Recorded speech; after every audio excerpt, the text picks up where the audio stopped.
Good evening, directors, staff, and members of the public listening. I will now call this February 9th, 2021 business meeting to order.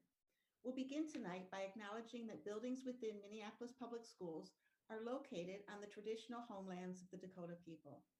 Minnesota comes from the Dakota name for this region, Minnesota Makoche, translating to the land where the waters reflect the clouds, or cloudy waters. MPS recognizes the original peoples of this place and are committed to make ongoing efforts to educate the community about the relationship that the Dakota people have to this area, both historically and today as they remain here in their home. Thank you. Due to the current local, state, and federal emergency declarations and guidance regarding the COVID-19 pandemic, this meeting of the Minneapolis Board of Education is being conducted in accordance with Minnesota Statute 13D.021, with some members participating remotely via electronic means. This meeting is being live streamed on our website and on Channel 15, and a recording will be available in both places. Before we begin, I'll note some legal and process expectations for both the board and the public listening. As required by law, we will take every vote by roll call. I will ask the clerk to call the roll by district order, followed by at-large members. Board members, please mute yourselves when not talking to avoid background noise. During discussions, directors participating remotely, please use the raise your hand feature. I'll ask Vice Chair Arneson to process questions and comments from those in person. And finally, for the benefit of all of us, but in particular for our interpreters and those using closed captions, please remember to speak clearly, slowly, and into your microphone. Directors in person, remember to turn on your microphone before speaking. Thank you. Director Polly, will you please call the roll? Director Arneson. Here. Director Elamine. Here. Director Ali. Here. Director Inns. Here. Director Surreal. Present. Director Jordan.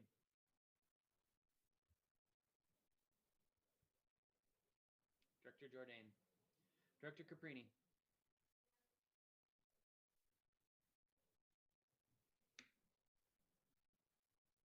Director Caprini.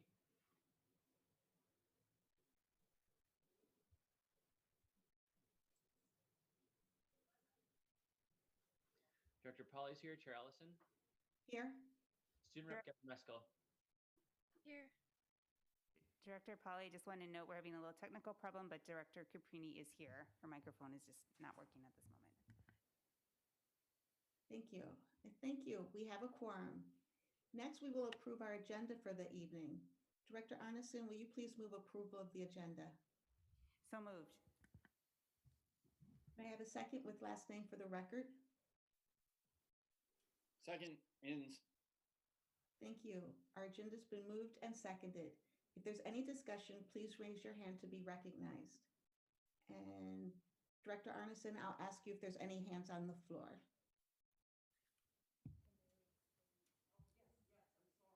Sorry, I'm going to call on Director Caprini. Thank you. Item that I'd like to amend the agenda to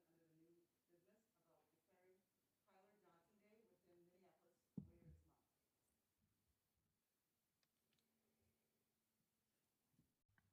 Sorry, were you able to catch that?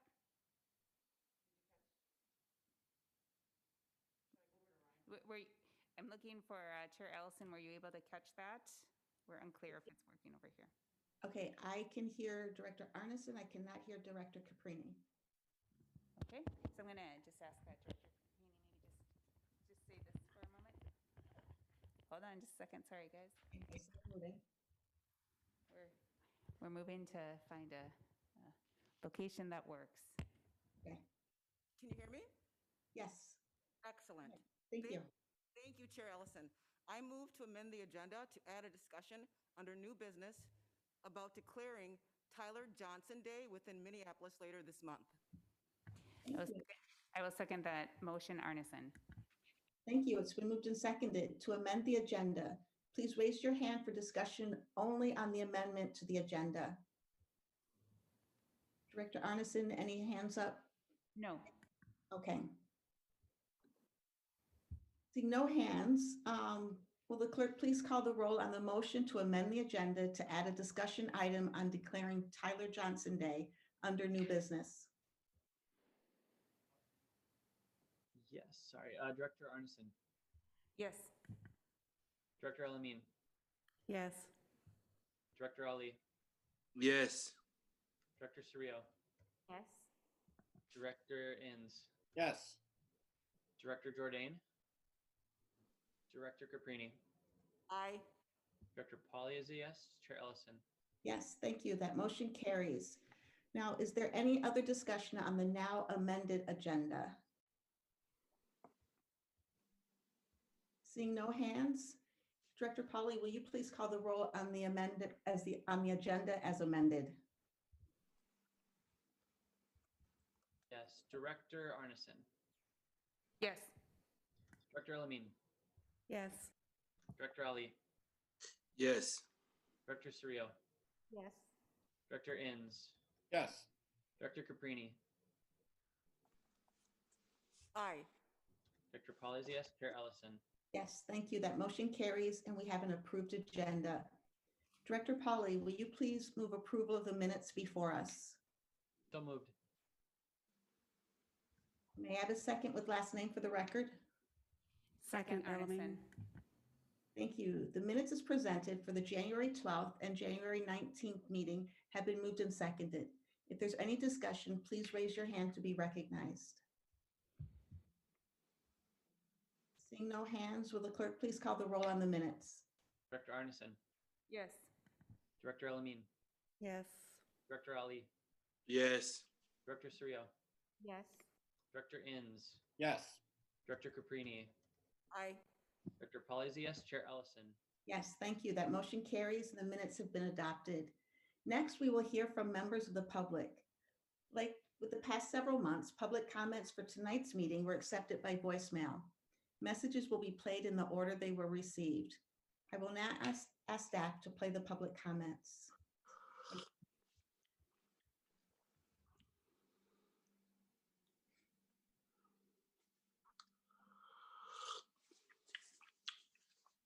Hello, my name is Nathaniel Gunderson, and I'm a parent of 2 kids in MPS. First, I'd like to give thanks for the Herculean effort by MPS educators during this historic, catastrophic human event. But I would also like to say it is wrong to knowingly make children carriers of death into their homes. And we all know it's wrong. Your decision to open schools to in-person learning knowingly accepts this result. That is wrong, and you know it is wrong. So don't do it. Your lifelong legacy and the burden you carry on your conscience will be tied directly to this decision. So do the right thing. No amount of self-preserving logic or mental jujitsu is going to make this safe, and you know it. Distance learning isn't perfect, but it is survivable. Please do the right thing.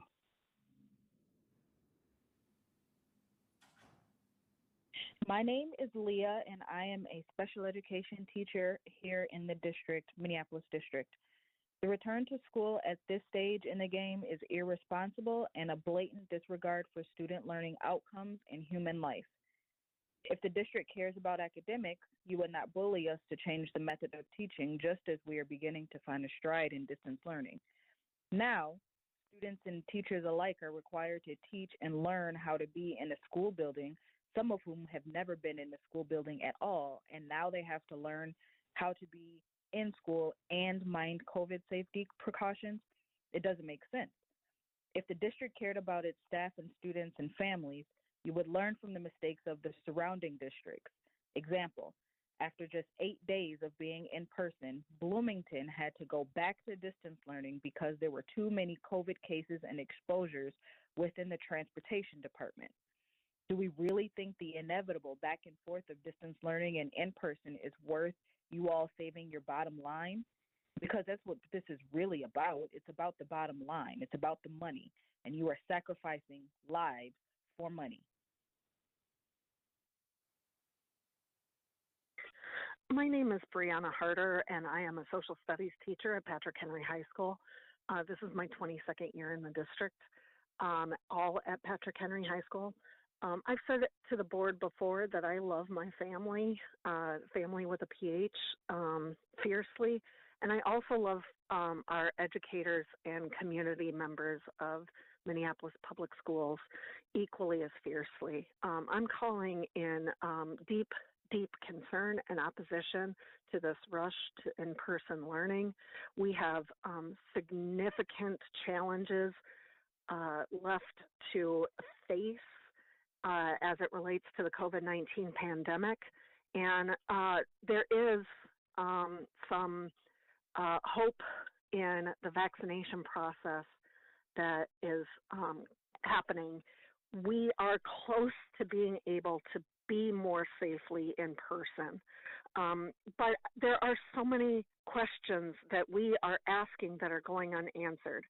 There are so many inaccurate statements that are being made about our role as educators in the decision-making process. Collaboration requires co-creation, not mandated presence at meetings where you are unable to ask questions or get answers.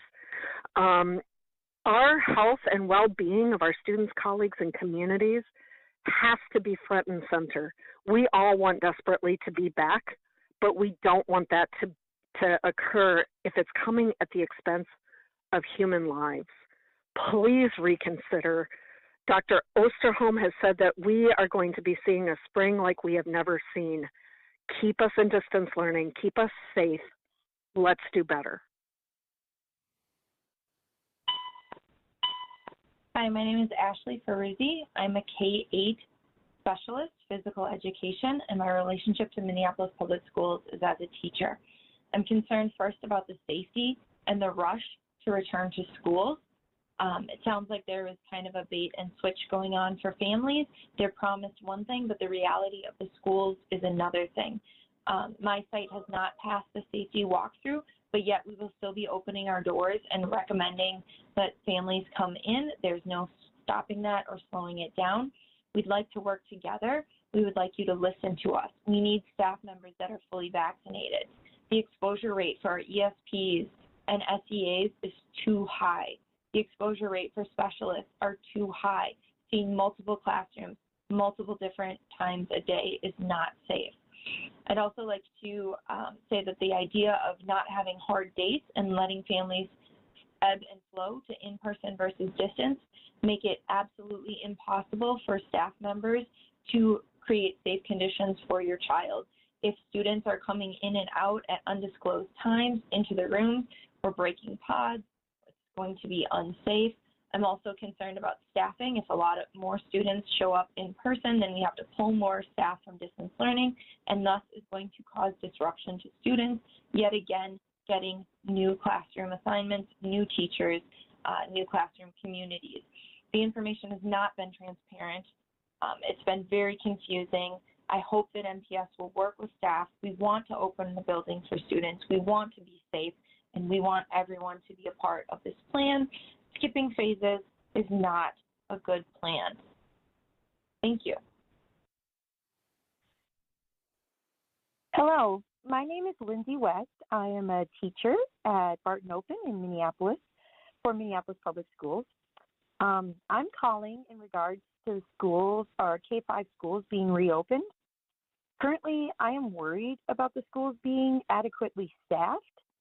We are seeing huge classrooms for distance learning, and in the same breath, we are seeing buildings being understaffed, and it feels as if we are going to be running into issues of whether or not we have enough coverage for various things.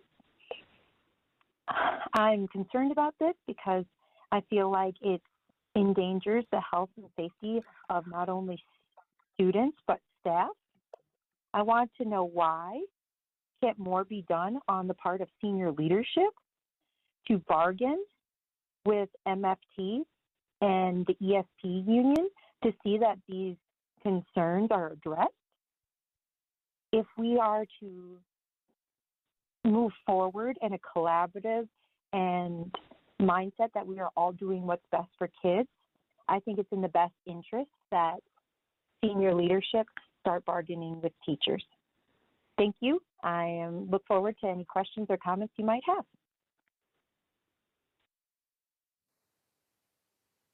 My name is Greta Callahan, and I am a kindergarten teacher on release, serving as our chapter president of the Minneapolis Federation of Teachers, representing thousands of educators who help make MPS happen. We have asked MPS to follow our contract and the law. We were ignored.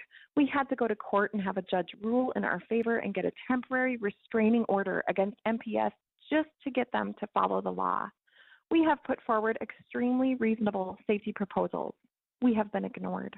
We have asked for class size caps and social distancing, things that will benefit all of our students, and we have been ignored. We were supposed to go on safety walkthroughs. Almost every educator was ignored.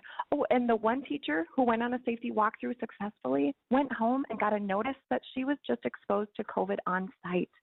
We have asked that our kids get to keep their current teacher. We have been ignored. We have suggested creative ways to make that happen, and we have been ignored. Instead, MPS leaders are recklessly tossing our kids into random classrooms with distance learning classroom sizes of 46 and 47 students and in-person classes of 28 and 29 students in some schools. And most of our teachers still don't know who or what they are teaching on Monday. This is dangerous. MPS leaders are harming our students, and this will have lifelong negative effects on these human beings and our city. MPS leaders are well aware that this isn't working.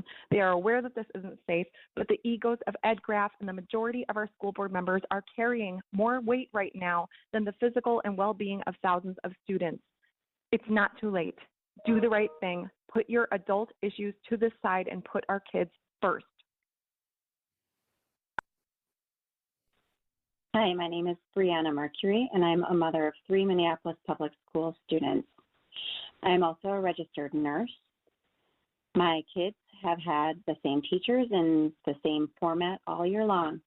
Now, in a time when our kids need stability more than anything, you're giving them new teachers, new classmates, new rituals, and routines to learn. And besides all of that, emotional instability, you're forcing onto our kids.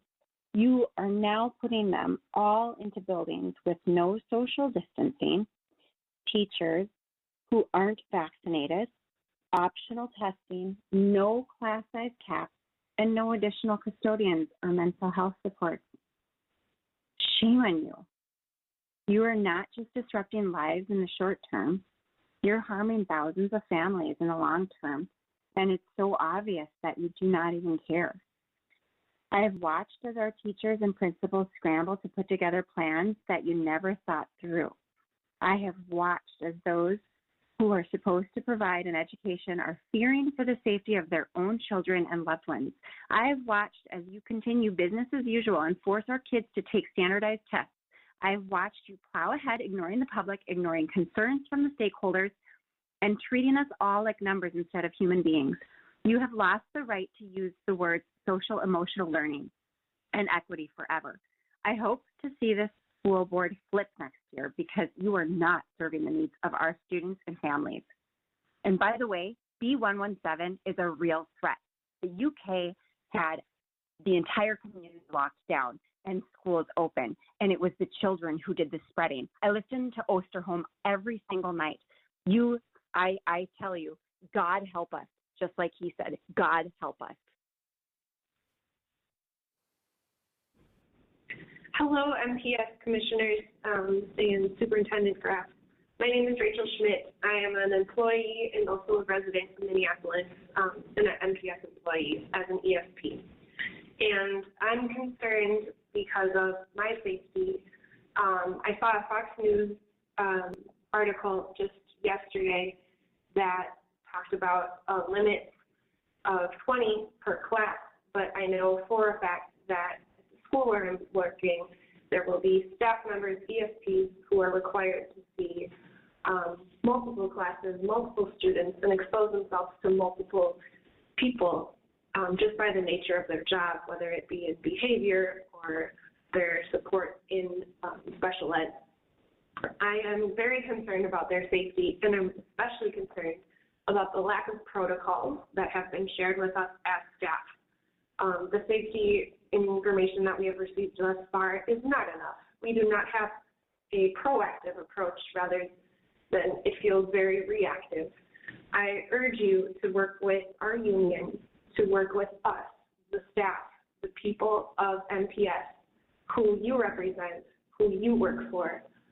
Ultimately, it's about the students and their safety, and the families and their safety, and the community and its safety. And it's very important to me that all of us are safe, not just us as staff. I, as much as anybody else, am so excited to be back in the classroom, but I have to say, it is absolutely terrifying at this point because of the lack of instruction and lack of protocols that we have been trained in so far. It's very much school-based decisions being made with a lot of big question marks. Please, please, I urge you, consider the safety of. Hi, my name is Julene Bellamy, and I'm a mother of a third grader at Bethune Community School. My son Emmanuel loves being around other kids, and he loves his teachers and going to school. And this has been so hard on our family, but we're safe, and Manny is getting smarter every day. You know, I know that it is important that our children go back to school, but it's more important to me that they're safe and the educators are safe. You know, of course, with the district saying the test scores that show the learning loss, for starters, these standardized tests are biased and racist. Second, they are designed to be taken in person. Third, we are talking about standardized tests being given in a non-standardized environment. Of course, scores are lower, and those scores are lower, but the students whose family have been the most impacted by the pandemic through job loss, family members dying and contracting the virus, and much more. And when we try to do the registration form, when I tried to do it, it was actually difficult to navigate. I was scared that I wasn't going to be able to finish it because it didn't process through when I signed the signature at the end at first. But I do want my son to get back to school as soon as possible, and I want the option of the vaccine for our family. I want his teachers to have the vaccine, and I don't want him in a classroom with 25 students. I think we can do this in a safe way, but the district has not engaged me or other families in the planning process. And it's not fair. So I am keeping my son in distance learning until they do that. I actually hope that things will work out well and that we can come to a conclusion in all of this. But more than Gary Marvin Davison, New Salem Educational Initiative, serving students in the Minneapolis Public Schools who you abuse academically during the daytime. Extended comments can be found at newsalemeducation.blogspot.com. The wretched level of education that you provide has been brought into sharp relief given the recent national events that have received very little coverage in the classrooms of the Minneapolis Public Schools. The events of June 6th, students had very little information to process the insurrection. Students who have long been in my program were reasonably well positioned to evaluate what happened, but students who had just come into the program did not even know the meaning of the word insurrection, and that is common. The vocabulary development of students in the Minneapolis Public Schools is so wretched. They did not know the difference between capital spelled with an O-L, capital spelled with an A-L, what exactly was happening in the state capitol. Have to always go through exactly what the United States Congress is, the Senate, the House of Representatives, the whole thing. You provide no quality education, hardly any education at all on matters of grave national import. Had very little sense of the flow of events during the inauguration, very little sense of the history of the presidency. But this is true for all manner of subjects in the Minneapolis Public Schools, whether it's natural science, mathematics, literature, fine arts, or economics, history, and government. I am the guy that you will never fool because I have students from a broad array of schools in the Minneapolis Public Schools, North, Henry, Olson, My name is Elizabeth Gadatis Garcia. I'm a parent to a student at Southwest High School. I'm contacting you to request that the Minneapolis Board of Education consider a reduction in enrollment and graduation requirements effective as soon as possible.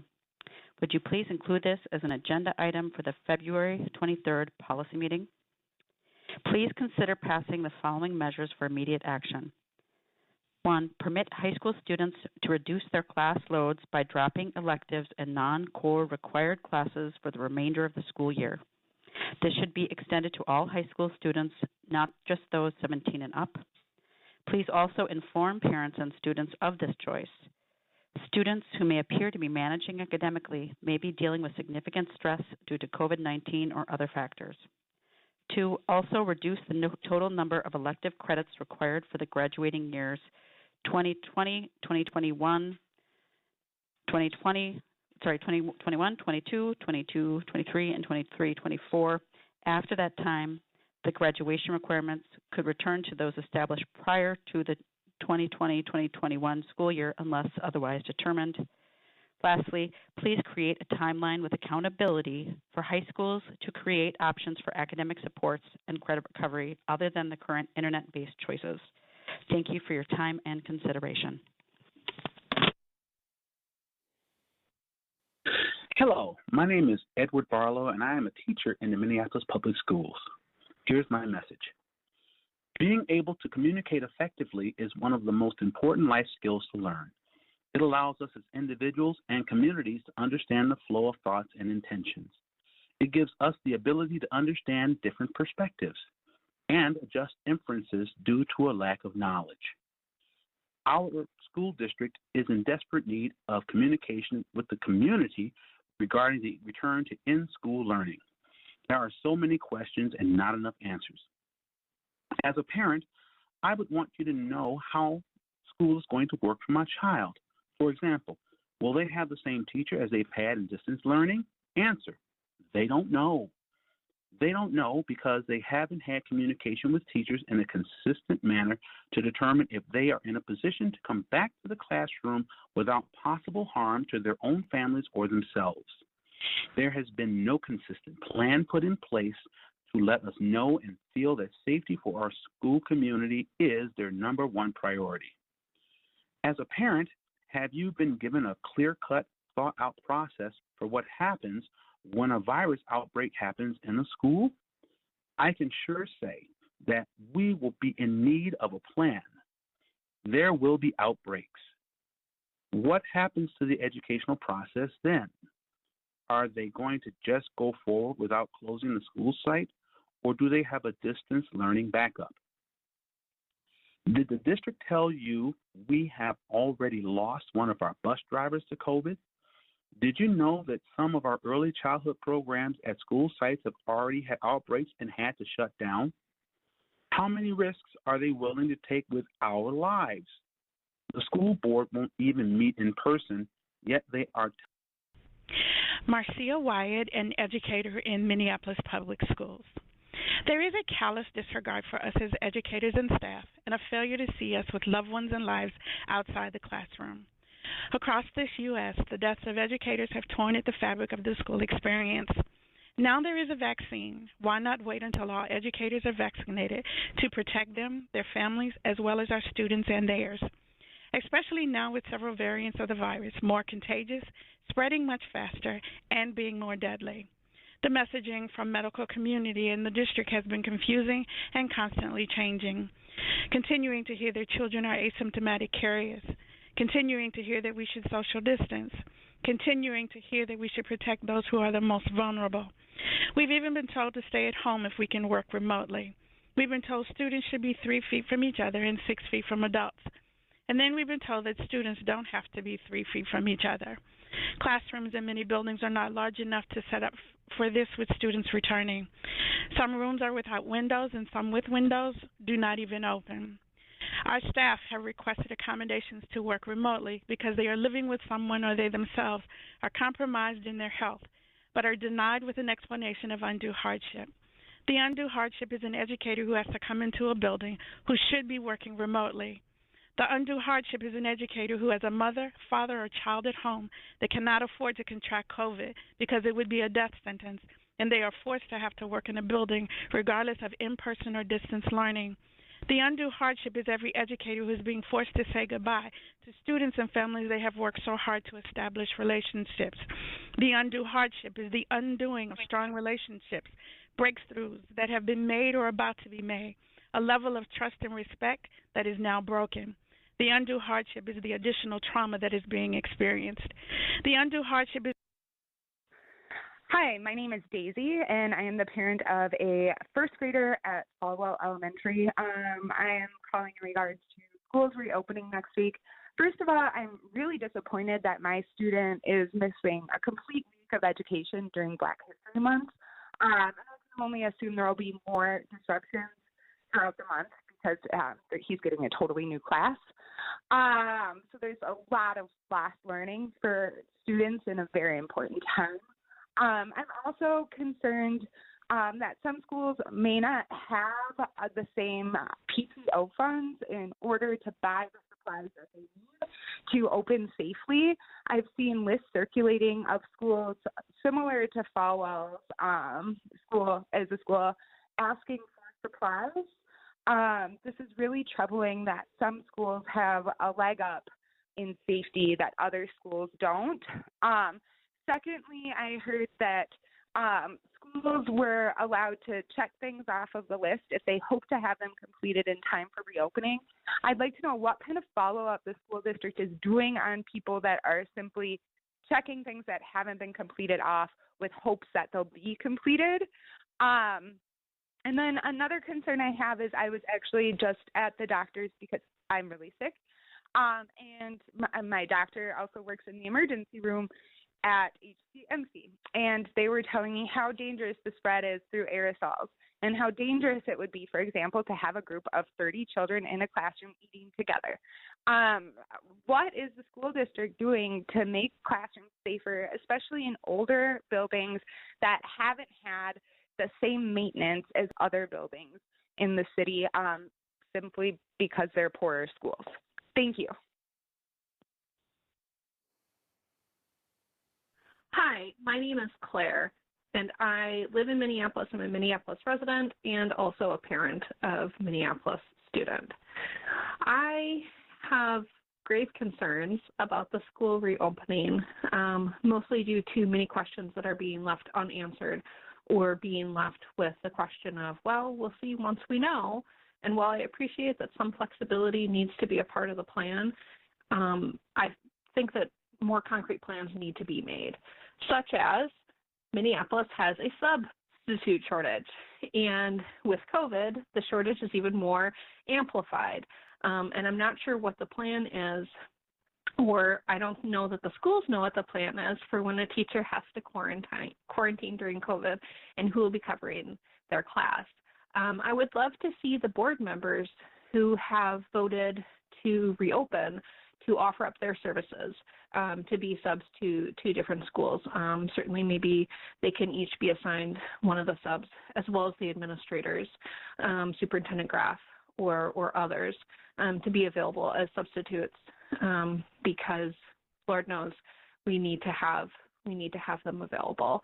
I also am concerned that while we do have that town hall meeting coming up, that it's the Saturday before school is to reopen, and we haven't had any meaningful dialogue between families and the board, and it feels disrespectful. So thank you for my comment. Bye.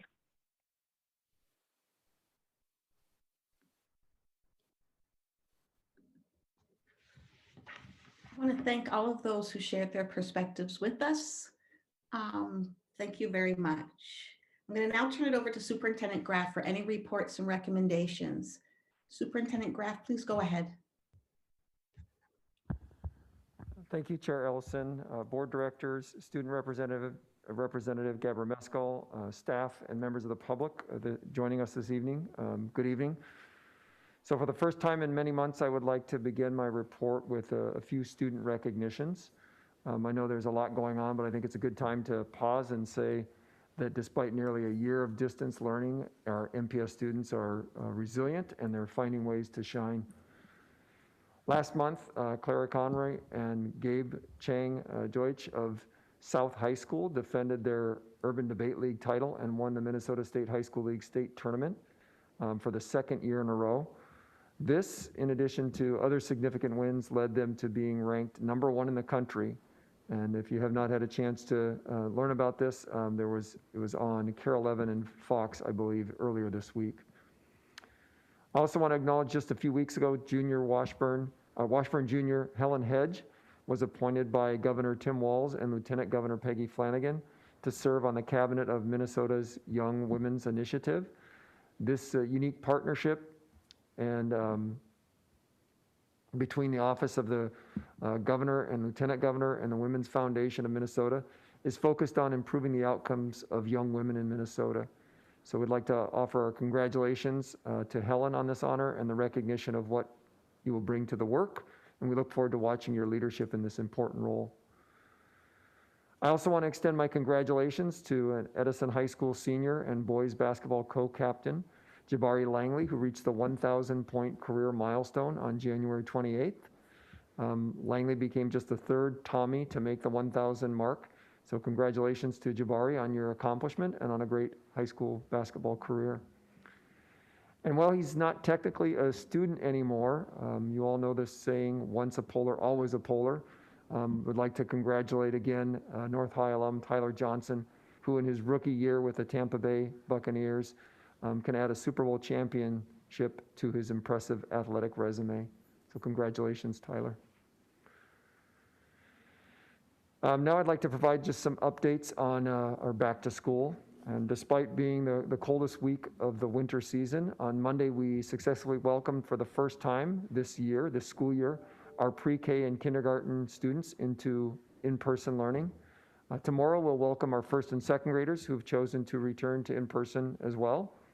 And I have to say I was over at one of our elementary schools, Jenny Lynn, on Monday, and the level of excitement from both the staff and the young learners was outstanding and very palpable. I heard the same from schools across the district. The past 2 days have been spent with lots of practice for students on the routines, rituals, such as lining up and making sure they have their appropriate space and are following those safety guidelines.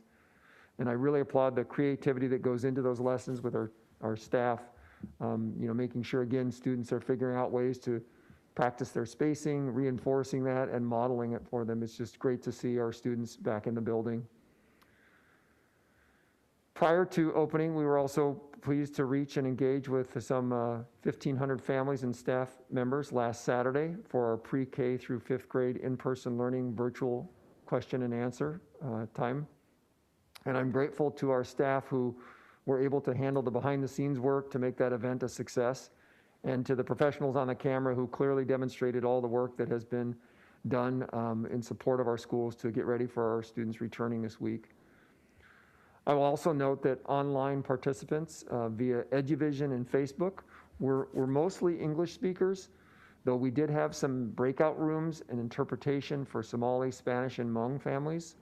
We also believe that we can increase the participation of our non-English families through a variety of means in the future.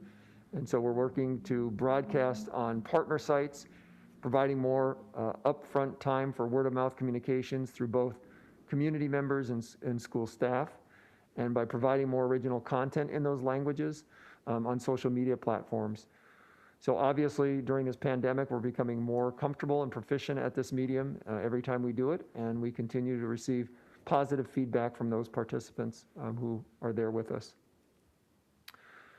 I'd like to give an update on our enrollment numbers, our registration. Our enrollment numbers for in-person learning have remained fairly stable. We're down just 1 percentage point from February 1st.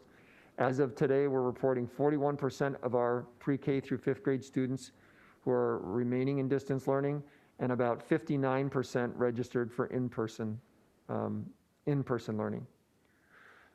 Some asked us on Saturday if the numbers include students who've been defaulted to in-person, and that number does, but it's a very, very small percentage. So again, we're looking at 59 registered for in-person, 59%, and 41% for remaining in distance learning. And of course, as we're at the beginning of in-person learning, it's very similar to the start of the school year where I provide a number of updates on how we're operationalizing things in the district. So I just wanted to take a few moments to give you some context regarding our first day. Our first day back transporting students, we ran 127 regular education routes and 95 special education or special service routes. That equates to about 2,500 students receiving transportation on Monday and today. Obviously, our resources are tight, but everyone on the team is pitching in to make sure we can safely get our students to and from school. And with our first and second grade students coming in tomorrow, there'll be another roughly 1,700 students being transported. And our first transportation change, which is when we update address changes that impact our bus stops and routes, will go into effect on Friday. So families should look for updated bus stop information from their schools in the coming days. I also wanted to provide some staffing information. The total number of staff we have working on site for this in-person learning is right around 3,600 staff. We have approximately 91% of our staff available who are not on accommodation or leave. We've been able to recruit and hire 65 full-time building reserves, in addition to ongoing long-call reserve teachers, and are continuing to recruit for building reserves.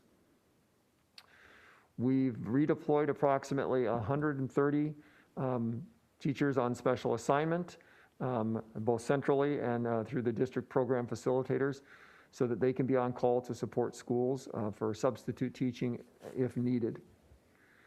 And we're also tracking our staff attendance during this time and supporting our supervisors and principals in attendance management for in-person work and learning.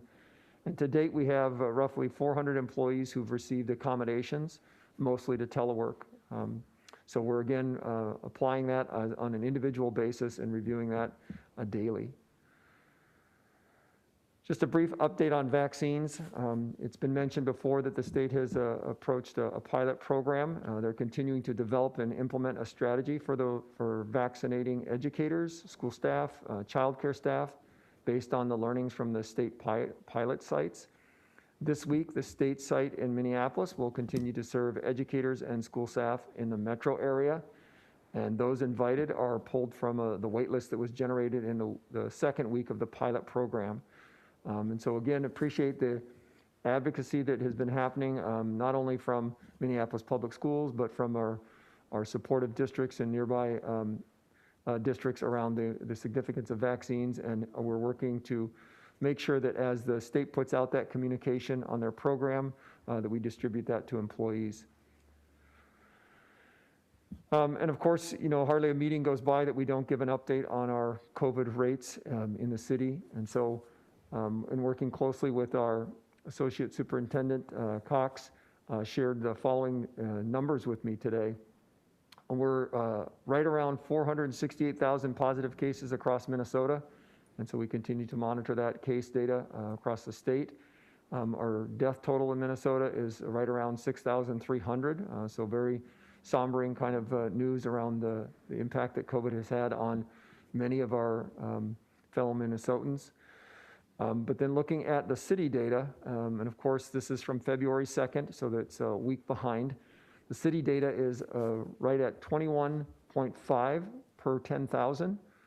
So those numbers are again stabilizing and staying in the low 20 cases area. And so we're certainly optimistic and pleased to see those numbers at that level, and are monitoring that carefully as we not only go back to in-person learning with our younger students, but we also look at our potential transition for the next phase of support for our secondary students. Specifically, the demographic breakdown, our tiers for our racial and ethnic groups, operating at Tier 2 are based on the city data. We have American Indian and white, and Tier 3 Black, and Tier 4 Hispanic. So again, those groups are being closely monitored at the different levels and phases of the state's guidelines around the tiers of cases and rates. And then finally, as we are having conversations about returning to in-person for our youngest learners, We've had many people interested in wondering about any new guidance around our athletics programs or athletics events and allowing spectators to attend. And as we do with all of our COVID-19 decision-making, we're taking the time to walk through all the health and safety impacts for our students, staff, and families, and certainly hope to be able to provide an update next week to the board and the general public. Those are all the updates that I have, and would once again thank everyone for all of their work in helping us make these first couple days of in-person learning, as well as the distance learning that we have for our families, a positive transition. Thank you, Chair Ellison.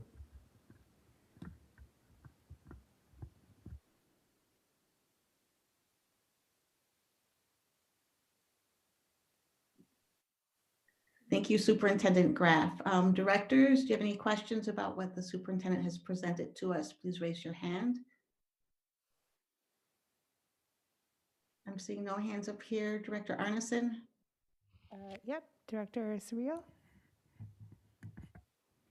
Thank you, Madam Chair. And I have a question.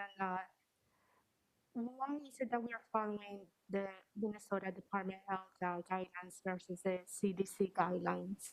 I just want a clarification for the 3 feet versus the 6 feet. Thank you. Chair Ellison, Director Surreal, I think if I understood your question, why are we following the Minnesota Department of Health guidelines versus the CDC, the Center for Disease Control?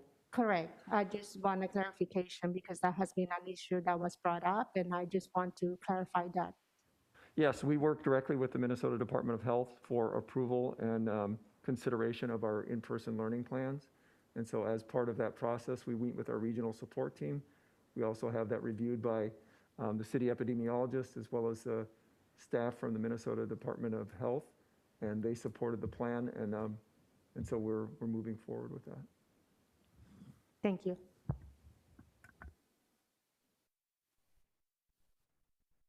Any others, Director Arneson? No. Okay, thank you. Next, we're going to vote on a few items, the consent agenda and 2 policy items. For the sake of those listening, I'm going to note again that since this meeting is being conducted in part by electronic means, we must take every vote by roll call. Board members, please unmute yourselves to turn on your microphone when the clerk begins to call the roll so we can be as efficient as possible. Up first is approval of the consent agenda. The consent agenda includes routine items that do not involve major policy, budget, or taxing decisions, bond awards, or items related to the superintendent's contract or evaluation. Director Caprini, will you please move approval of this item? So moved. Thank you. Make it a second with last name for the record. Second, Arneson. Thank you. Approval of the consent agenda has been moved and seconded. If there's any discussion, please raise your hand to be recognized. Director Arneson, any hands? No. Okay, perfect. Will the clerk please call the roll on the consent agenda? Director Arneson. Yes. Director Alamin. Yes. Director Ali. Yes. Director Surreal. Yes. Director Inns. Yes. Director Jordan.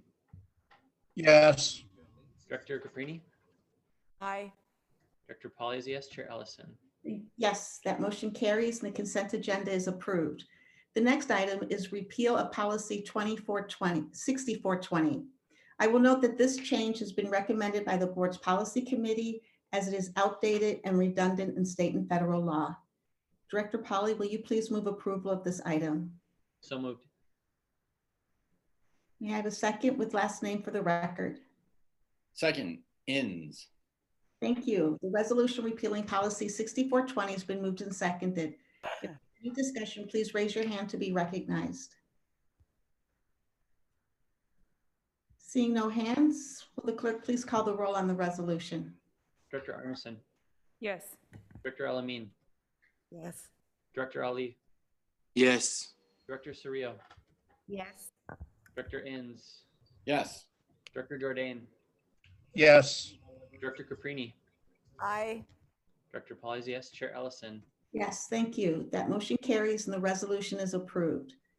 The next item is revision to policy 6800, which has also been recommended by the policy committee to update the language to current formatting standards. Director Polly, will you please move approval of this item? So moved. May I have a second with last name for the record? Second, Cerrillo. Thank you. The resolution's been moved and seconded. If there's any discussion, please raise your hand to be recognized. Seeing no raised hands, will the clerk please call the roll? Director Arneson, Yes. Director Elamine, Yes. Director Ali, Yes. Director Surrio, Yes. Director Inns, Yes. Director Jordan, Yes. Director Caprini, Aye. Director Polly is a yes. Chair Ellison. Yes, thank you.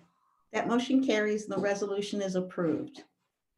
We have two items under new business, and we begin with the 2021 board focus areas. This resolution, developed by the members of the executive team, seeks to establish a set of focus areas to guide our work for the calendar year. As noted in the resolution, we remain committed to the important previously established goals and priority areas, as well as the continuing work of responding to the pandemic. But the intent of setting these specific focus areas is to ensure we can also dedicate time and energy to these important topics. Director Arneson, will you please move approval of this resolution? So moved. Second, Polly. Thank you. The resolution's been moved and seconded. If there's any discussion, please raise your hand to be recognized. Director Arneson, are there any hands in the assembly room? There are not. Okay. Seeing no raised hands, will the clerk please call the roll? Director Arneson, Yes. Director Elamine, Yes. Director Ali, Yes. Director Surrio, Yes. Director Inns, Yes. Director Jordan, Yes. Director Caprini, Aye. Director Polly is a yes. Chair Ellison. Yes, thank you. That motion carries and the resolution is approved. For this next item, I'm going to turn it over to Director Caprini.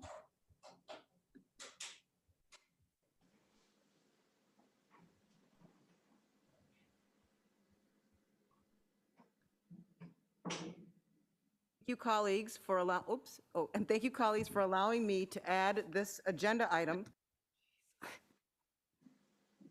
This agenda item on short notice. I'm not looking for anyone to vote on this tonight, but I did want to share a proposal I've worked on with Chair Ellison to bring forward in the next couple of weeks.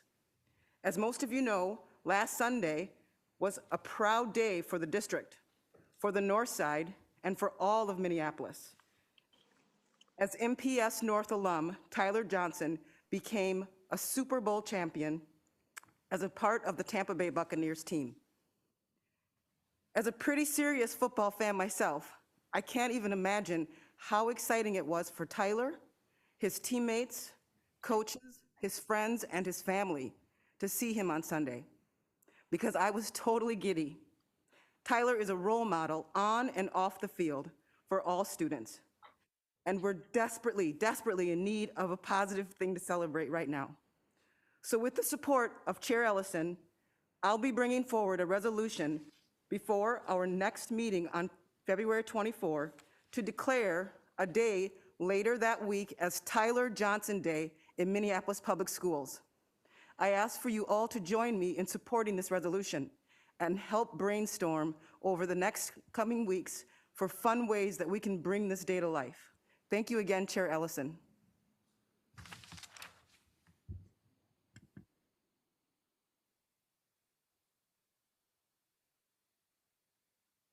Thank you, Director Caprini, for bringing this idea forward. I love this idea. Anybody have any comments? We'll be talking about it, like she mentioned. There'll be a short special business meeting just prior to our committee of the whole on the 23rd to take up this resolution. Are there any questions or comments from directors tonight?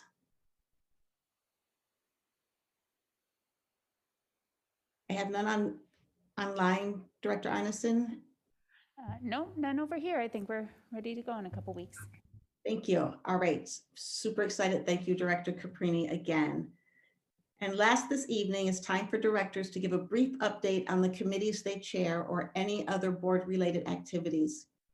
Directors, please raise your hands if you have a report this evening. Thank you.